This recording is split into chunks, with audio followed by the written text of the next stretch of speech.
Hello दोस्तों, आपका स्वागत है इंजीनियर्स वर्ल्ड क्लब में, जहां हम बात करते हैं कंपनीज के quarterly results, stock market insights और कंपनी से जुड़ी हुई स्टॉक स्प्लिट, बोनस और डिविडेंड की खबरों के बारे में। आज हम बात करने वाले हैं बैंकिंग सेक्टर का एक नाम आईडीबीआई बैंक, जिसके क्वार्टर वन के रिजल्ट्स हमारे सामने आ चुके हैं। तो चलिए देखते हैं कैसा रहा इनका क्वार्टर वन का रिजल्ट। सबसे पहले अगर हम इनके इनकम की बात करें, जो कि 7,026 करोड़ रुपए रिपोर्ट हुई है, जो कि लास्ट क्वार्टर में 6,982 करोड़ थी और लास्ट ईयर सेम क्वार्टर में 6,669 करोड़ की थी। सो ये लगभग हमें 5-6% के आसपास ग्रो होती हुई दिखाई दे रही है। अगर हम इनके खर्चों की बात करें, तो जो इनके टोटल खर्चे रिपोर्ट हुए हैं वो 6,120 करोड़ रुपए रिपोर्ट हुए हैं, जो कि लास्ट क्वार्टर में 5,862 करोड़ थे और लास्ट ईयर सेम क्वार्टर में 5,424 करोड़ थे। सो इनके खर्चे हमें ईयर ऑन ईयर बेसिस पे भी और क्वार्टर ऑन क्वार्टर बेसिस पे भी बढ़ते हुए दिखाई दे रहे हैं। अगर हम इनके नेट प्रॉफिट की बात करें, तो जो नेट प्रॉफिट इन्होंने रिपोर्ट किया है वो 2,023 करोड़ के आसपास का रिपोर्ट किया है, जो कि लास्ट क्वार्टर में 2,072 करोड़ था और लास्ट ईयर सेम क्वार्टर में 1,739 करोड़ था।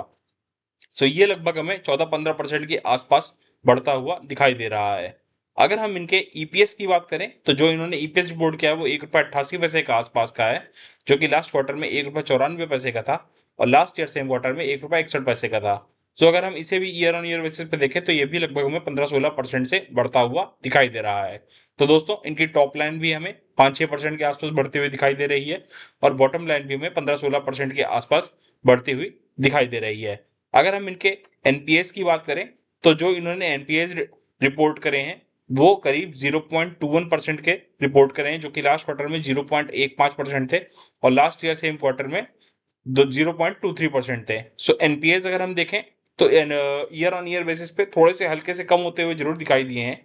अगर हम इनके नेट रिटर्न ऑन एसेट्स की बात करें, आरओए, जो कि बैंकिंग सेक्टर में एक महत्वपूर्ण टर्म होता है, जो कि 2.1% का रिपोर्ट हुआ है, जो कि लास्ट ईयर 1.83 का था और लास्ट क्वार्टर में 2.11 का था। सो ईयर ऑन ईयर बेसिस पे रिटर्न ऑन एसेट्स भी इनके बढ़ते हुए दिखाई दे रहे हैं।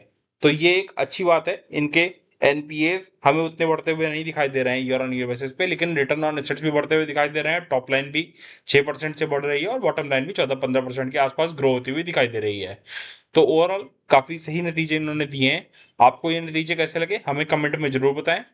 अगर आपको हमें कोई सजेशन देना है तो आप कमेंट बॉक्स में सजेशन भी लिख सकते हैं।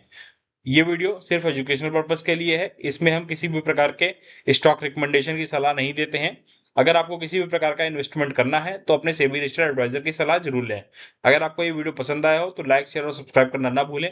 मिलते हैं अगले वीडियो में किसी और कंपनी के एनालिसिस के साथ। तब तक के लिए हैप्पी इन्वेस्टिंग।